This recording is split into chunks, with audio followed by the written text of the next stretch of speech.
Hello दोस्तों। नमस्ते। मेरा नाम देवेंद्र। आज मैं आपको उत्तर प्रदेश की एक ऐसी रहस्यमयी स्टोरी सुनाने जा रहा हूं जिससे सुनकर और देखकर आपकी रूह कांप जाएगी। ये स्टोरी पुरानी लोक कथाओं से जुड़ी है, जिसमें एक तांत्रिक ने पूरे गांव को श्राप दिया। फिर वहां हर अमावस की रात को किसी न किसी की मौत होती है। तो चले दोस्तों, इस कहानी में और लास्ट तक देखते हैं कि होता क्या है। और हाँ, ये स्टोरी आपको अच्छी लगे तो एक लाइक और सब्सक्राइब कर देना, और साथ में एक प्यारा सा कमेंट भी कर देना, और मुझे ये बताना कि नेक्स्ट स्टोरी कौन सी लेके आऊं। तो चले।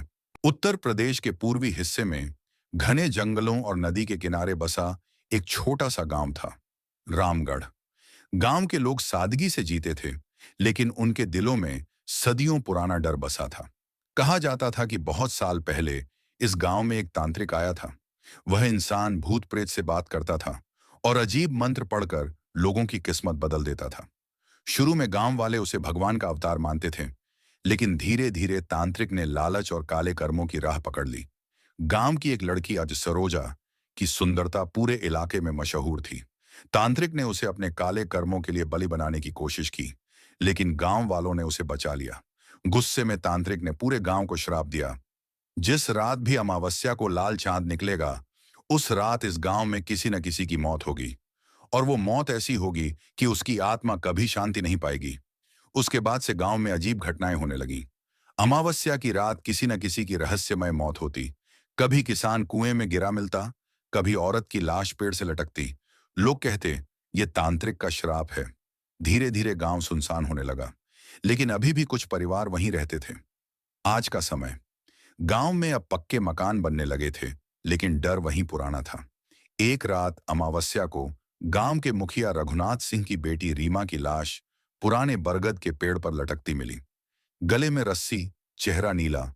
लेकिन अजीब बात यह थी कि उसके चेहरे पर हल्की सी मुस्कान थी। गांव में दहशत फैल गई। लोग फिर कहने लगे, श्राप जाग गया है। लेकिन रीमा की मौत सामान्य आत्महत्या जैसी नहीं थी। उसके कमरे से खून के धब्बे मिले, और बरगद के पास जमीन पर तांत्रिक चिन्ह बने हुए थे। यह खबर जिले तक पहुंची और पुलिस ने केस दर्ज किया। केस की जांच के लिए शहर से सीबीसीआईडी अफसर अर्जुन राठौड़ को भेजा गया। अर्जुन पढ़ा लिखा, तेज दिमाग वाला और अंधविश्वास में बिल्कुल भी यकीन न करने वाला इंसान था। गांव पहुंचते ही उसने देखा कि लोग उससे बच रहे थे। कोई सही जवाब नहीं देता, बस हर कोई तांत्रिक के श्राप की बात करता। अर्जुन ने रीमा के कमरे की तलाशी ली।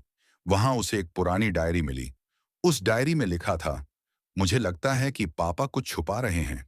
गांव की लोक कथा में जितनी सच्चाई है, उससे कहीं ज्यादा रहस्य गांव वालों की चुप्पी में है।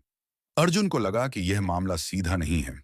अर्जुन ने गांव के बुजुर्ग रामखेलावन बाबा से बात की। बाबा ने बताया, बेटा, तांत्रिक का श्राप तो सच है। कई बार पुलिस आई, पर कोई कुछ कर ना सका। जब जब लाल चांद निकला, किसी ना किसी की मौत हुई। रीमा की मौत भी उसी का नतीजा है। अर्जुन ने पूछा, लेकिन उसके कमरे से खून क्यों मिला? और बरगद के पास तांत्रिक चिन्ह किसने बनाए? बाबा चुप हो गए। इसी बीच गांव में दूसरी मौत हुई। इस बार गांव के पुजारी की। उसका शव मंदिर की सीढ़ियों पर पड़ा था, और माथे पर लाल सिंदूर से वही तांत्रिक चिन्ह बना हुआ था। अब गांव पूरी तरह डर गया। अर्जुन ने सबूतों को जोड़ना शुरू किया। दोनों हत्याओं में एक जैसी रस्में और चिन्ह थे। दोनों मृतकों का गांव की जमीन विवाद से रिश्ता था। डायरी में लिखा था कि गांव के कुछ लोग रात को जंगल में चोरी छिपे इकट्ठा होते हैं। अर्जुन को शक हुआ कि कोई इस लोक कथा का इस्तेमाल अपने अपराध छुपाने के लिए कर रहा है। उसने रात को जंगल में निगरानी रखवाई, और अमावस्या की रात उसने देखा, गांव के मुखिया रघुनाथ सिंह खुद कुछ लोगों के साथ काले कपड़े पहनकर तांत्रिक की पूजा कर रहा है। लेकिन तभी अचानक एक नकाबपोश आया और रघुनाथ पर हमला कर दिया। हमले के बाद हड़कंप मच गया।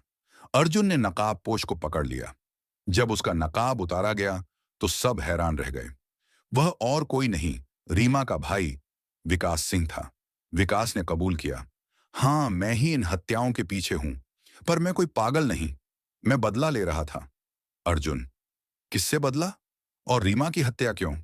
विकास ने कहा, रीमा की हत्या मैंने नहीं की, वो तो किसी और ने की। मैं तो उसके बाद गांव वालों को डराने के लिए तांत्रिक की लोक कथा का इस्तेमाल कर रहा था। मैं चाहता था कि पापा और उनके साथी बर्बाद हो जाएं, क्योंकि उन्होंने गांव की जमीन हड़पने के लिए कई लोगों की जान ली है। अब मामला और उलझ गया। अगर रीमा की हत्या विकास ने नहीं की, तो फिर किसने की? अर्जुन ने दोबारा रीमा की डायरी पढ़ी। उसमें एक पन्ने पर लिखा था, मुझे लगता है कि पंडित जी और पापा किसी गुप्त सौदे में हैं। अगर मुझे कुछ हो जाए, तो समझना कि यह साधारण मौत नहीं होगी। अर्जुन ने जांच गहराई से की और सच्चाई सामने आई। रीमा ने अपने पापा और गांव के पुजारी को देखा था, जब वे तांत्रिक की लोक कथा का इस्तेमाल करके गांव वालों की जमीन हड़पने का खेल खेल रहे थे। उन्होंने उसे चुप कराने के लिए उसकी हत्या की। बरगद पर उसका शव लटकाना और तांत्रिक चिन्ह बनाना सिर्फ इसीलिए किया गया, ताकि लोग डरें और इसे श्राप मान लें। अर्जुन ने पूरे गांव को पंचायत में बुलाकर सच्चाई उजागर की। रीमा की हत्या किसी तांत्रिक ने नहीं, बल्कि उसके अपने पापा और पुजारी ने की। उन्होंने इस गांव की लोक कथा का इस्तेमाल अपने गुनाह छुपाने और लोगों को डराने के लिए किया। विकास ने हाँ, दोबारा इन हत्याओं का खेल खेला, लेकिन उसका निशाना भ्रष्ट लोग थे। असली अपराधी वही हैं जो लोक कथा को हथियार बनाकर इंसानी जान लेते रहे। गांव स्तब्ध रह गया। रघुनाथ और पुजारी को पुलिस ने गिरफ्तार कर लिया। अर्जुन जब गांव से लौट रहा था, तो रामखेलावन बाबा ने कहा, बेटा, तूने तांत्रिक के श्राप का सच सामने ला दिया। असली श्राप तो इंसान का लालच है। अगर इंसान लालच छोड़ दे, तो कोई तांत्रिक कभी गांव को बर्बाद नहीं कर सकता। गांव में धीरे धीरे शांति लौट आई। लोग अब समझ गए थे कि डर कोई भूत प्रेत से नहीं, बल्कि इंसानी लालच और गुनाह से पैदा होता है। यह कहानी हमें सिखाती है कि अक्सर लोक कथाओं और डर का इस्तेमाल कुछ लोग अपने स्वार्थ और अपराध छुपाने के लिए करते हैं।